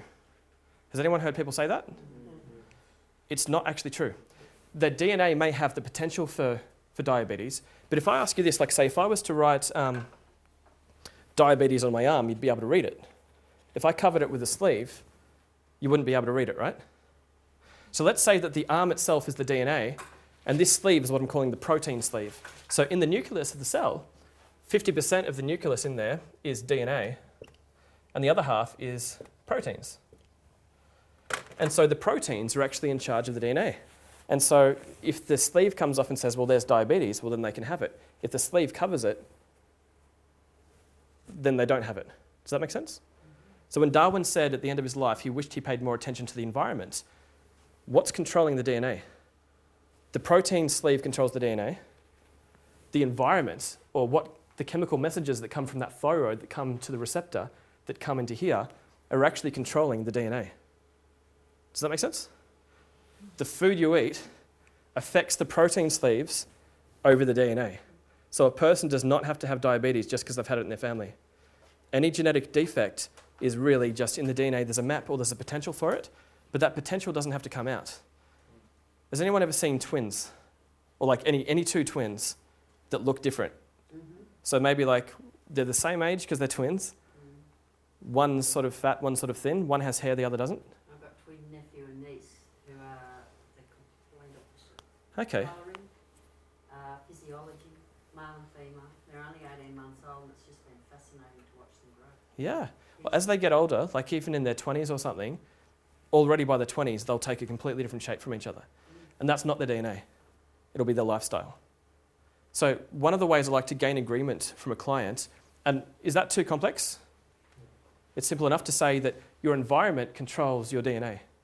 It doesn't change your DNA, it controls the sleeve that goes over the DNA. If your DNA was actually in charge, all you'd have to do is, let's say, get the blueprint for a building, throw it at an empty lot, and by the morning, there should be a building there, right? Because the blueprint should be in charge. The DNA is the blueprint, but it's not in charge. You need the builders, you need the managers, you need the resources. So what's happening, the DNA is just the potential for health or for illness. It's not the deciding factor. So how you treat yourself is absolutely Like your thyroid will communicate with your cells. So the next of the systems, so the reproductive, basically it creates more SAMs. The skeletal system, which stores, it's not just a lot of people have this idea that the skeleton is like a big dead thing or just a frame. Or like, in X-Men there's Wolverine, how he's got that adamantium thing. It sort of says that all his skeleton is good for is like to have these blades that come out and he cuts. Has everyone seen X-Men? It's sort of, all he has is a metal frame. If we had a metal frame, we would die. Not just because of the metal, but it's because our blood is created in our bones. It stores minerals. It's basically, your bones are like a warehouse for your body. Your bones are very much alive. And without your bones, it's not just your frame you wouldn't be able to store minerals. Does that make sense? So each part of the body, like people who sort of go, well, who cares, it's just a bone. Bones are really important. The lymphatic system, do we know what that is? Like that liquidative layer under the skin. That's kind of it's a loose, open system of just all the liquids under the skin. Then this is the skin, the integumentary system. So it's good to show that if you don't have to go into all of this detail with every client every single time, but if somebody says to you the integumentary system, or if they say that I've got a problem with my lymph nodes, it's really good to know what a lymph node is, which is like with that liquid under the skin. You've got these lymph nodes, which is like the drainage section. It's like in the shower, you've got the drain. You've got drains here for under your skin. So when people do that lymphatic massage, they're actually rubbing the poisons up into the lymph node to get it to come out through their kidneys, through their urinary system. Does that make sense? So it's really good to know a little bit more about the body, because I think that a lot of therapists, they've used these generalized statements and they've pretended that it's a holistic solution. Have you ever heard anyone say, eat this food, it'll help you lose weight? Or have coconut water. Just have coconut water and you'll lose weight. You know what happens? Like, let's get 100 people, give them coconut water, and by 6 months later, how many of them have lost weight and how much? It's not a total system. So that's why I like to show knowledge of the basics and say, look, you've got to eat less and move more, but you've got to eat the right things. You've got to do the right exercises at the right time. Usually, most of your job is finding out the finer distinctions of your client's generalizations. So to explain that, let's say there's a client who says, I can't exercise, I've got a broken leg. Okay, what's wrong with your arms? So your job is to basically find with rapport, obviously, it's more tactfully than what I've just said. But people generalize stuff, and people make all these giant claims to say, look, I can't not eat my friend's food. Well, actually you can. And they'll say, yeah, but my friends will hate me for it. And it's an explanation of saying, well, they're not actually going to hate you for it. It's more that if the only thing you've ever done for rapport is food, then the only memory you have is building rapport through food. You've got to build new memories. You've got to build new habits. Exactly. The nervous system, basically we know what it is. It's the neurons throughout the body. It's the communicator. The health of the brain is so important. Your productivity, your happiness, your health. If you eat the right foods, you're going to think better. That doctor, what was her name? Daniel Amen, that amazing brain doctor who does these SPECT scans. It's just incredible just to see these pictures of brain energy that looks like Swiss cheese. There's all these holes in it. And these people that are abusing each other in relationships, that are just screaming at each other all the time. And you look at their diet and they're just eating rubbish. Or like one of his clients was somebody who would finish furniture. So in an unventilated room, he'd be painting furniture, he'd be sniffing these chemicals, and the SPECT scan of his brain was terrible. It was like Swiss cheese. He couldn't think. And so then, of course, so diet affects the health of your brain. It affects your intelligence, because your intelligence is, of course, is affected by your brain. And so what we want is to give your brain the best possible chance to be its best possible way. So health is absolutely going to be a contributing factor to how well you can think, how much creativity, how present you can be. So with your marketing or with your clients or how you help them. And your clients and in their lives, they're going to be so much better if their brain is healthy and happy. The circulatory system, so we know that what this does. You guys can look into the body. I actually recommend just spend just that little bit more time just looking into what the body does, because there's some really amazing facts and there's some really amazing myths. There's people, basically your clients aren't going to know what the body does. Like the heart is a muscle that pumps blood. It's a very simple thing. There's ideas out there that the heart does all sorts of weird things. people that think that the heart does things that the liver does. It's not a filter. The heart is a muscle that pumps blood. That's what it does. So the more understanding you have about the body, the easier it is to talk to a client from an expert point of view. So what does the body eat? So there's the food pyramid. But with Sam, who's very small, how does he see this food pyramid? It's kind of like if you look out at the solar system, it's kind of like too big. So the same as like imagine Sam in your body is looking out at this food. He can't quite understand what it is at this level. So what he's looking at is fats, simple carbohydrates, proteins, and complex carbohydrates.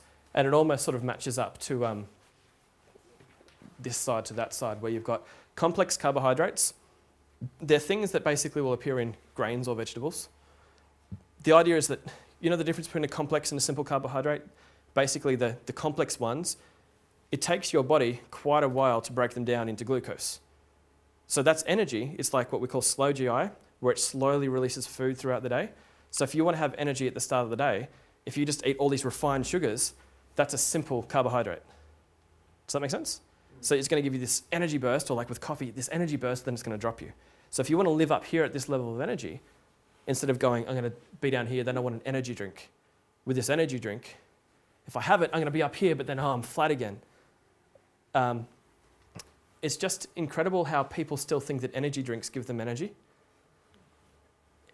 Energy drinks don't give people energy. It gives people such a high concentration of simple carbohydrates, it floods their liver with glucose. Once the bile glands next to, the gallbladder, can't release enough bile to help break down the glucose in the liver starts to literally start to die.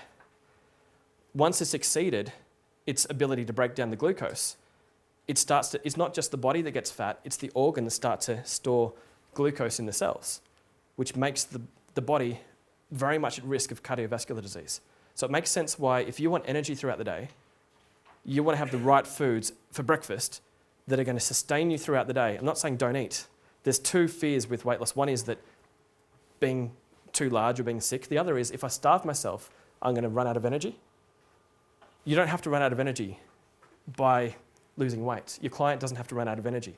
If they have more of the complex carbohydrates like the grains and vegetables for breakfast, then it's going to slowly break down throughout the day instead of the simple carbohydrates, which you can have, but the idea is to have about 17% of your diet be simple carbohydrates.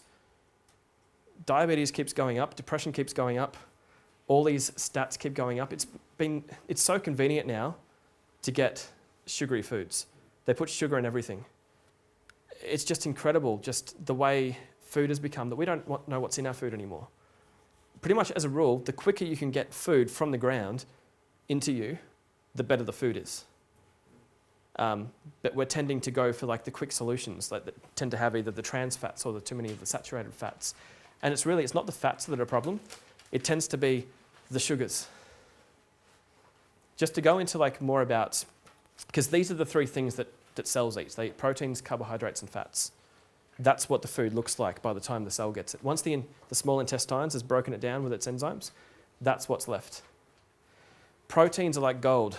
You can do anything with them. You can't really get fat on a protein.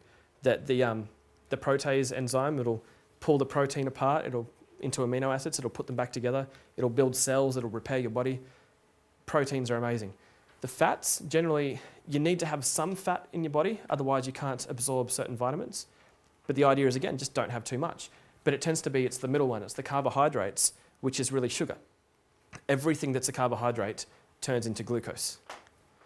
So that's what they turn into. So the protein turns into amino acids, carbohydrates into glucose, and the fats turn into these fatty acid strings.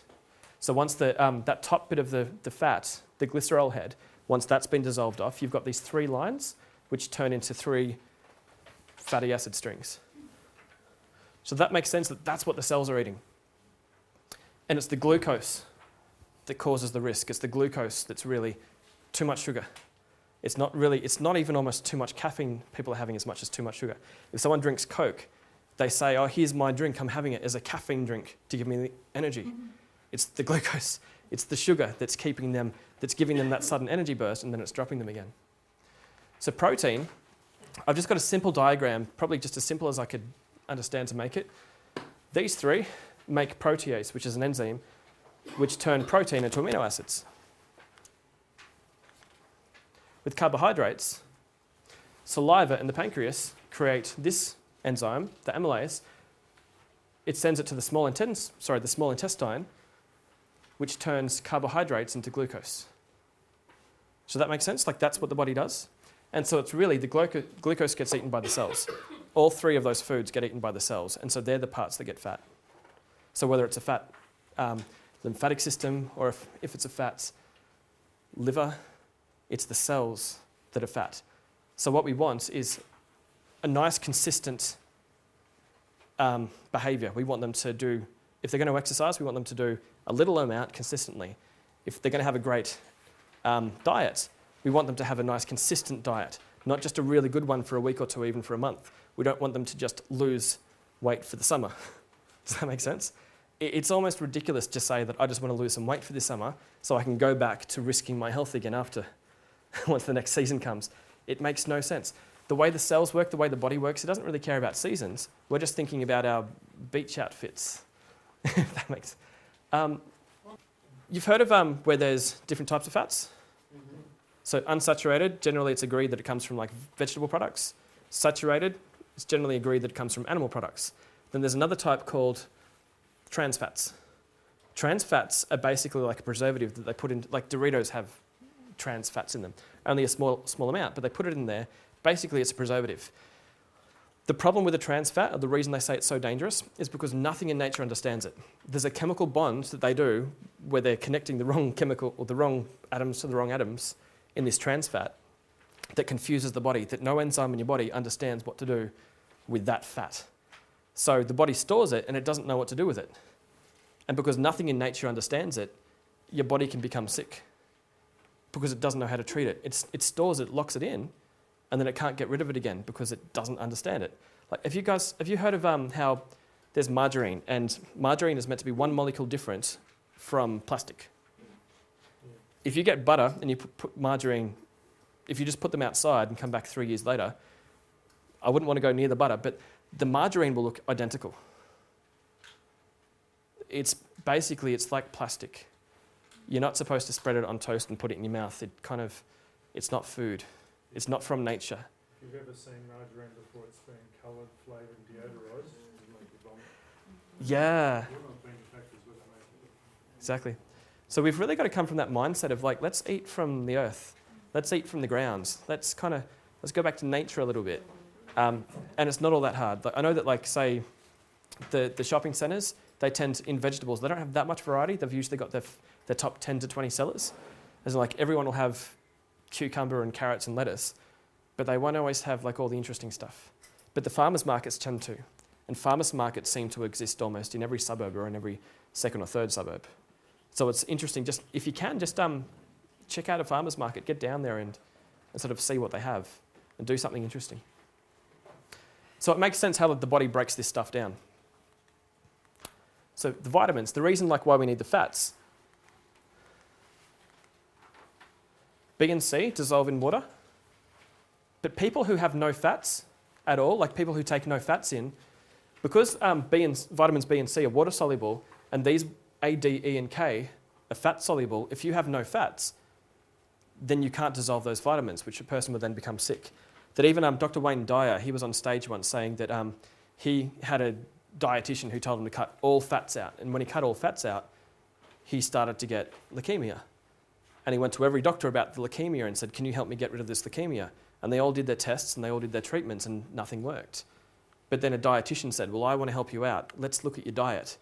And she said, well, how about get some fat back into your diet? And not a lot.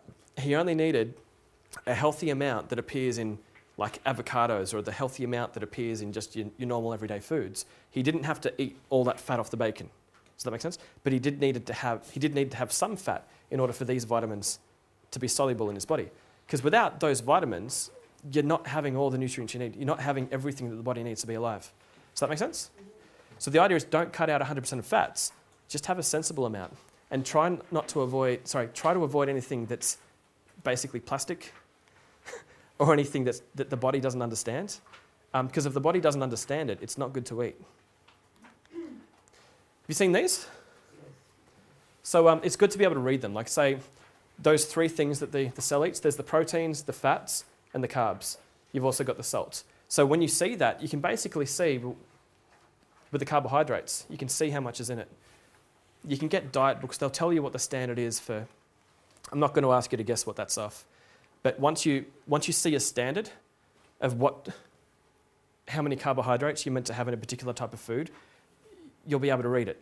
Or if you can get your client to be trained to read these, it's the carbohydrates. Generally the fats aren't always going to be the thing that's going to make a person fat. It does tend to be the carbohydrates, that we're having too much sugar, way too much sugar these days.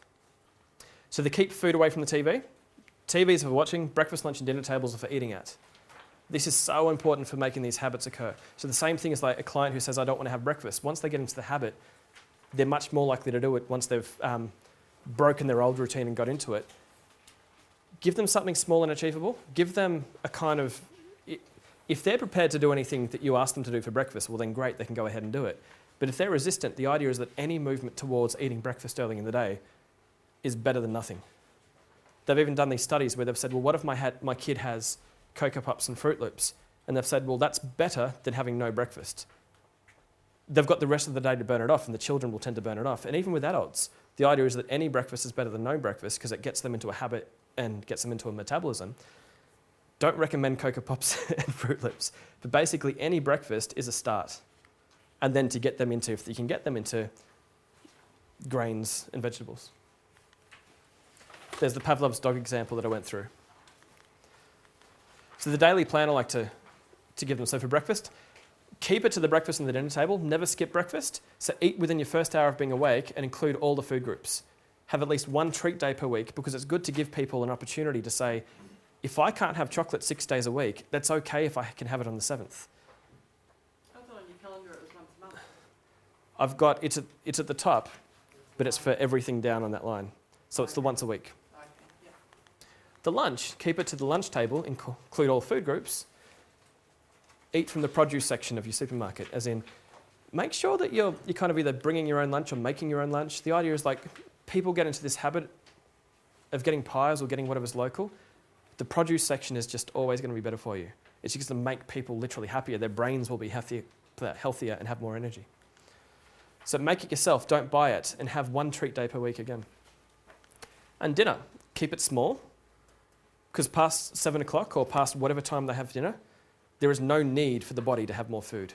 So once you establish these rules, you don't have to go down to you don't have to drill down to every scientific detail, but just to show like a bit of expertise, just to say, well, this is how the body works. This is how the body translates glucose. Anything that's a carb will turn into glucose.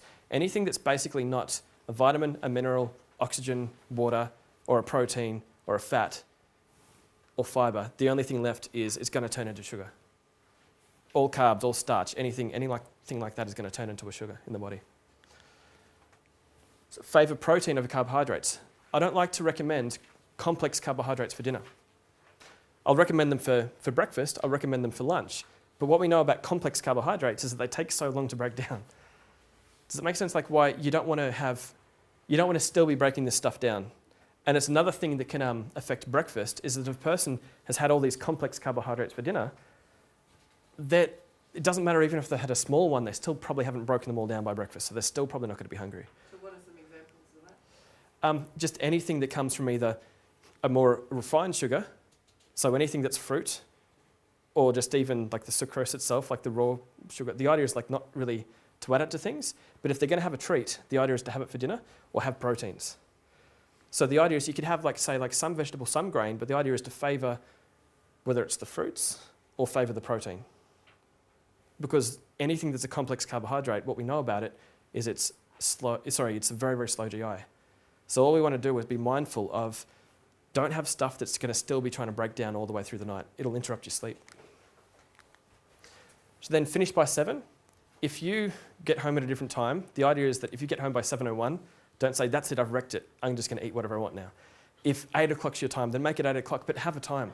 It's so important to have a target for that picture, sound and feeling subconscious, like the way the subconscious only cares about what you centrally describe, not what you logically intend. If you describe a target, you're more likely to reach it. The same as that chocolate analogy, where everyone was perhaps thinking about chocolate. Have one treat day per week. Have your breakfast planned for tomorrow, which means that you don't want to fall for the trap in the morning of saying, oh, look, I don't have anything. I'll just skip breakfast. So you want to know that by the end of the night, that you know that you've got the ingredients for breakfast. You know what you're going to have for breakfast. Because in the morning, you can almost guarantee that you don't want to put too much thought in. You're not going to feel like putting too much thought into breakfast. And that's another thing that can help a person to have breakfast, is to make sure that they're thinking in that way. Make sure that they're planning it. Who's heard of the Atkins diet? Yep. So what can you tell us about it? It's mainly meat. Yep. And vegetables. Yep. There's very little carbohydrates in it at all. Yep. Also, the carbs would come. Well, there's the fats, carbs, and proteins that will come like mainly from vegetables and meats. So otherwise known as called the caveman diet. Oh, sorry, no. This one was called the caveman diet, which is the hunter-gatherer, the Dukan diet. So it's good just to know, like when a client asks you about particular diets, if you say Dukan diet and they go, well, what's that? It helps to know what they are. It helps position you as an expert. The blood type diet, which is to say, well, if I've got this blood type diet, I'm not going to have meat. Or if I have this type of blood type, I'm not going to have vegetables. Well, the idea is that I don't like to, the idea is I don't tend to talk about diets, but I do say to people that whatever you do, do it permanently. Look after the body. Diets tend to be like a very fixed plan that people then say, I'm going to do it for a while, and then I'm going to not do it. We have to do it forever. We've got to be consistent with what we do. The South Beach diet was a very famous one by that American cardiologist who created it. But just on your own time, just have a look through these. We're running out of time. The blood rhythm diet, which is another, I think it's even popular in Melbourne at the moment, which is, I think, where they break the meals up into smaller and more meals throughout the day. This is an interesting one where people don't consider liquids to be food. I'm just going to have some meat and a beer. There's no carbs in that, right? If a person's going to get diabetes, usually it's not from what they eat. If a person's going to be fat, again, usually not from what they eat. It's from what they drink. What I recommend with each client is to make sure that you have water before each meal. But the other part is be really mindful of the carbs that come in what you drink. Like whether it's Coke or whether it's coffee or whether it's anything, or even fruit juice. Have you seen on a juice bottle, it'll say something like 22 oranges? Who here would sit down and eat 22 oranges in a row? No one would eat 22 oranges in a row? Okay, well then the idea is, would you drink 22 oranges in a row?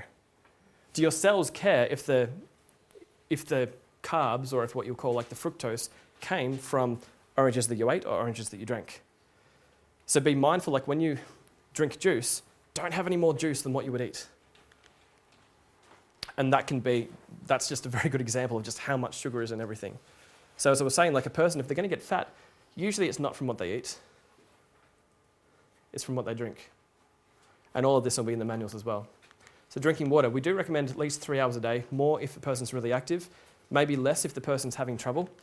But it is the number one cause for headaches and fatigue. There's 3 feelings that feel like hunger. One's hunger, another is thirst, the other is boredom. They all feel the same. So if you can get a person to drink water, we can rule that one out. If we know that it's not time for them to eat, we can rule that one out. If the boredom part, you can deal with your counselling. So the social pressure, and we talked about this a bit, as to how do you explain your new diet to your friends. So there's the 3 places where you can change your portion size, whether it's buying, serving, or eating. So when you buy the food, it's if you see that big for sale sign that says 2 for the price of 1, 2 blocks of chocolate for the price of 1, we confuse that for value, where you've paid, or your client's paid money to see you as a hypnotherapist, but now they're wanting to save $5 on a block of chocolate by getting 2. It's false value. Or the other one is the serving, when they put it out, and the third one is when they eat. You know, that saying that some poor overseas individual in a third world country is going to miss out on their food if I don't finish mine?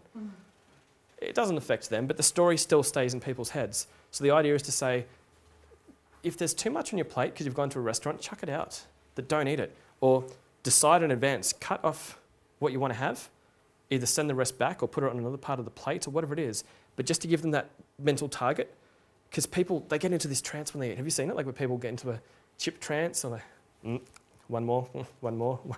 So if they can set that target in advance and draw the line, then they can know. And so then the power language, which I described on the board. So this is where basically the conscious mind isn't really in charge of the behaviours. It's the pictures, sounds and feelings from the subconscious. So that makes sense to everybody? Alrighty. So has anybody, you've seen the ideomotor response that I do with the phone? Yeah. So some of you seen it? Some of you haven't? Okay, have you seen the motor response that they teach at the academy with the finger? Okay, so what I've found is that sometimes in those classes that some students, just to move things along, just to be polite, every once in a while, you've seen a friend sort of go, oh, there it went. Has anyone had that happen? Yeah. And so then you're wondering kind of like, am I getting into something, where's the proof? Do I know it's working? Do I not know it's working? So what I'd like to do is to show you something with this, that it's just so much easier to actually see a motor response if you amplify the movement by saying a very small movement in my hand is going to create a much bigger movement down below. Does that make sense for everybody? Yeah. If I can just get you to hold that. This is a routine that I do take everybody through.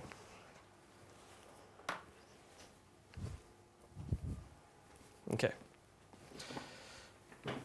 So if you could just, I'll sit this way. We're going to lift it up higher in a minute, so anyone who can't see it completely yet, that's okay. We're just calibrating it. So if you could just hold it out further in front of me. Do I have to hold it by the end? No, just as long as it comes out a little bit further. That's good. And then just have it face you. This is just an old broken iPhone. It didn't break by people dropping it, but it's been dropped a lot. So if your eyes could just follow the pen. So almost just like with a magnet, I'm just pulling the phone towards me and pushing it towards you. So you can see that moving? Mm-hmm.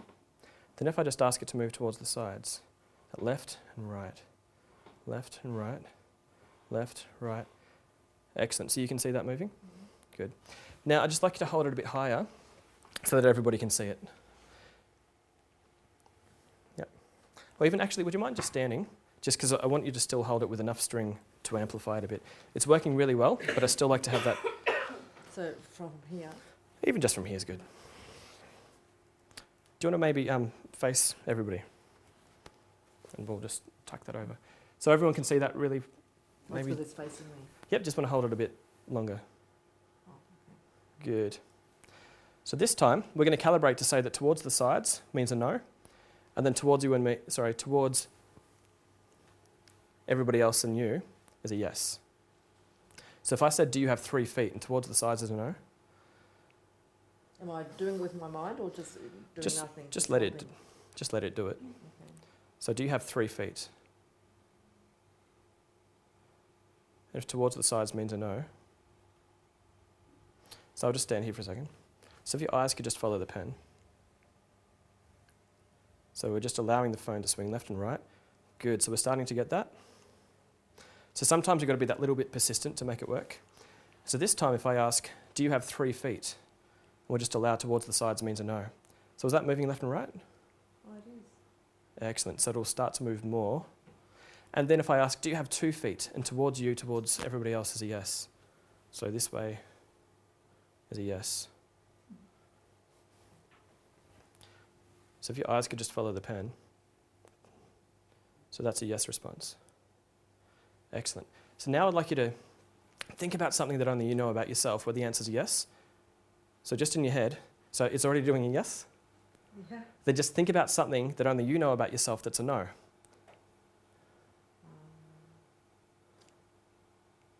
could be something simple. Did you have 5 bowls of Fruit Loops for breakfast this morning? And you can see how it started to move towards the sides? So everyone can see that it's actually quite easy, and so it's a lot easier to prove to a client because of the amplification. So if I can just get you to sit down again. That's all right. And now just holding it. Just pay your weight loss. Yeah, just we start with the arm on week 1. And so this time, I'd just like you to keep saying in your head, don't do a circle, don't do a circle. Just thinking about a circle. And you can see how it's already starting to do a circle. Just keep saying, don't do a circle, don't do a circle. Excellent. So with some people it's more subtle and other people it moves a lot. Usually it moves quite a bit. but usually people are holding it from the top. So if you just want to hold it from a little bit further. So I'd like you just to say forward and backwards. So you didn't do that, that just happened? Yeah. I'd just like you to say left and right. Excellent. And then I'd just like you to say, don't do a circle. So it's doing a circle, isn't it? So why is it doing a circle? We said not to. So I'll just grab it back. So everybody, why would you say, why is it doing a circle even though we said don't do a circle? You have to think about just doing a circle before you Yep. think. So- Don't do a circle. So it's all to do with the pictures, the sounds and the feelings. Alrighty. So for this part, do we want lights slightly down just on this part? Do you have the... Okay. Excellent. So do you have any particular goals? With the weight loss? Yep. Well, just generally to lose weight, to slim down. Okay. So would you say that have you started on a goal for that? No, not really. Would you be happy to participate? Like, are you happy to do something that might help you? Sure. Excellent. So with all that information about the food, does that make sense? Yeah. Generally, mainly, the 4 rules is to large breakfast, medium lunch, small dinner. Okay. Keep food away from the TV. Had to revolutionise my life, yeah. Yeah, it makes... The third one was positive sensory language, which means that the way you describe yourself, can you imagine sometimes would you say, I'm sure everybody does, do we fall for the trap of insulting ourselves instead of encouraging ourselves? If it did that to that phone, what do you think it does to you? It worked with the idea of chocolate, that chocolate came into the head. It worked with the phone when we said don't do a circle, it did one anyway. What happens when you say to yourself, you're an idiot? Or you're a loser, you suck. What happens to you when you say that? Has anyone ever said that to themselves? Like, I know I've said it to myself. But you can imagine what that does. So the idea is that as a rule, could we say we're going to reframe any of that?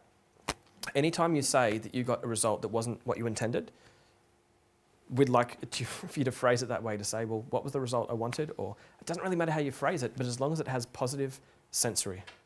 That make sense? And the 4th rule was would you be agreeable to have water before every meal? And to be mindful of any other liquid. If it's not water, I'm not saying it's completely banned, but absolutely please be mindful of it. Would I still be able to have a cappuccino in the morning? Yep, so the idea is to think about that your cells don't know the difference between food that comes from liquid or solid. So what I want you to be mindful of is that you've got to count anything you have is food, unless it's water. Okay, all right. Got it. So does that make sense as part of your daily plan? Whatever daily plan you choose, if it's not water, it's food, or it's plastic. Does that mean? So either it's food that the body doesn't understand, which means it's basically plastic, or it's food that the body does understand, whether it's from solid or liquid, or it's food that the body understands, which is required, which is positive, which is what you need and healthy. So just with eyes closed, and just taking all the time that you need. Excellent. I'd just like you to imagine, if you could just see a mirror in front of you. And with that mirror, I'd just like you to nod once you can see yourself the way you'd like to be.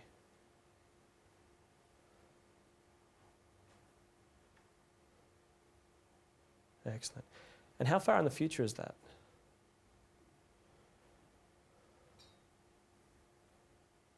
Not too distant. 3 months? 6 months? 6 months would be more realistic. Excellent, it's realistic. And then if you could just imagine yourself walking through that mirror into that new body. And then I'll just get you to come back out again because we're going to get there slowly. So just imagining the same way that phone moved through suggestion, that what would happen if we said that there's this gentle wave of relaxing energy at the top of the head? And all the mind does is imagine this gentle, relaxing wave of energy. It slowly moves down to the toes. And the more slowly that gentle wave falls, the more relaxed each part of the body becomes. And all we're doing right now is just presently, just allowing the body to relax the way it does. The definition I like to use of relaxation is doing things slowly. If anyone said they wanted to relax fast, they'd be saying, I want to quickly do things slowly, which wouldn't make any sense. The quickest path to relaxation is basically just to do things slowly. And if you follow that definition that that's relaxation, then you're already relaxing. That you don't let go of the muscles let go of themselves. The same as parents do when they count to 3 with their children, when they want their children to do something. All they're doing is creating suspense, they're creating anticipation. And that anticipation, they're not the ones making their children do something. The anticipation is what's making the space for the children to decide to do it themselves. In the same way that children behave, that the muscles, that you're not the one who relaxes the muscles. You're just creating a space, you're just creating a time where the muscles can relax, as that gentle wave continues from the neck to the shoulders, the upper to lower arms, the hands through to the fingers. And the muscles for the fingers that connect further up the arms. Your arms could become twice as heavy the more slowly the fingers start to let go of the arms. Out of 10, you could even maybe notice just how heavy the arms are. And the more slowly the fingers start to let go of the arms, that number starts to change slowly by 1. And if you could just nod once the arms have become just 1 more out of 10 heavy. Excellent. And just allowing them in the background to continue until you can't even lift the arms. Just allow them into the background without using absolutes, such as completely. Just using words that stack nicely, such as more and more and more relaxed, as it just allows itself to become more and more and more heavy, as that gentle wave continues through the middle of the body, the front of the body and the sides, the upper back around the shoulders, through the middle to lower back. The middle of the body allows itself to continue to let go. And you find that you even continue to breathe through the stomach. As a person breathes in, the stomach comes out. It inflates just like a balloon.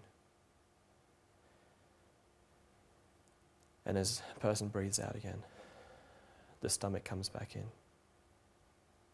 which allows the shoulders to relax, as the shoulders don't need to move so much. And just very slowly, as that gentle wave continues through the middle of the body, the upper to lower legs, the ankles to the heels, the sole of each foot and the ball of each foot, as the tips of the toes continue to relax. We're just going to get that mirror back on the wall. And you can find that maybe there's one obstacle between you and the mirror. And as all things are small things, you could find that there's a way that you used to look at this obstacle. If you could remember a time where this obstacle was so much bigger, and now it finds itself to become smaller. As you find that you can just push it to the side, and just moving through that mirror into that ideal body. We're going to get you now to live in that ideal body. There's this set of stairs in the corner of the room that allow themselves to drift all the way down. From the 10th stair, just twice asleep with each stair, from the 9th to the 8th. Just so slowly, to the 7th to the 6th stair, and all the way down, from the 5th to the 4th, twice asleep again, and all the way down, from the 5th to 4th, all the way down the 3rd, drifting, floating,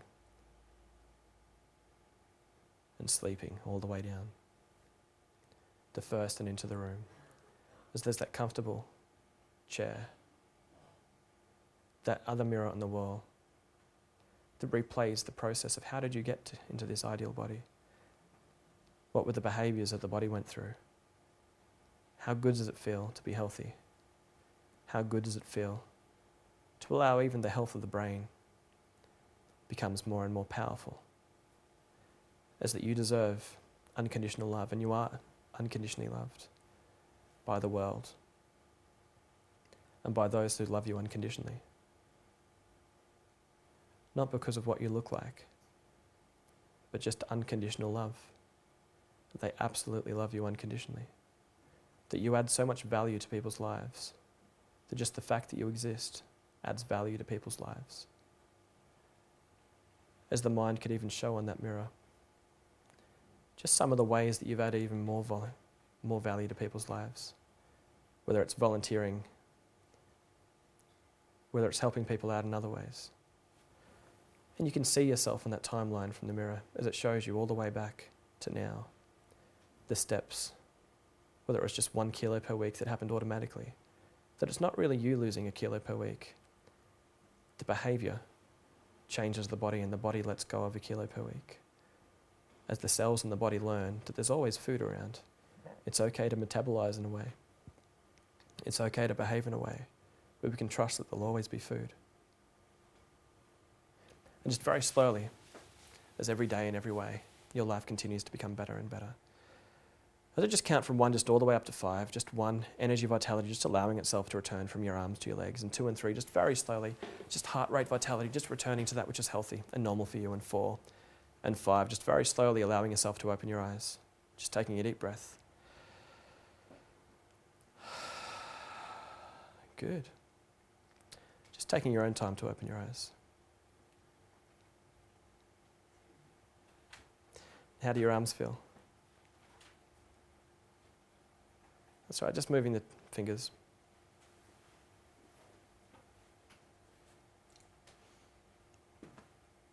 Yeah, fine. Excellent. Thank you. Alrighty. Okay. Yeah, and we can have a chat throughout the week. Alrighty, thanks everybody for coming. So what we'd like to do is to give you your freebies.